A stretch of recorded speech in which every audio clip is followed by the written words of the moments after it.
Rubber track tension adjustment. Rayco Forestry Mulcher. Tools required: 1/2-inch wrench, 7/8" socket, 1/2-inch drive ratchet, 6-inch extension, grease gun, number 2 grease, tape measure.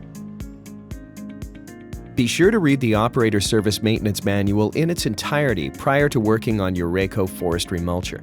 The Maintenance Made Easy videos provide you with visual reference only and are not intended to replace your manual. Always wear proper clothing and personal protective equipment.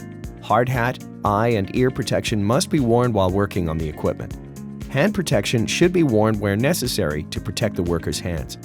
Reference your manual for further instruction on proper clothing and protective equipment. Before starting the track tension adjustment, make sure the tracks are clean and free of debris. Begin by lifting the machine off the ground using the mulcher head.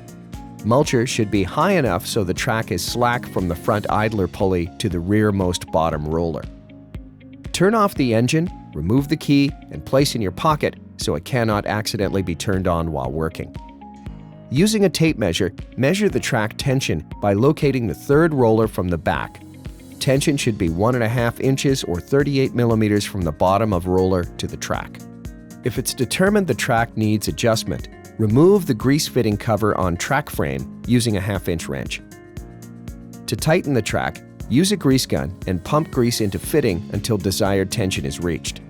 To loosen the track, use a 7/8" socket on the grease fitting cartridge, allowing grease to seep out to desired track tension.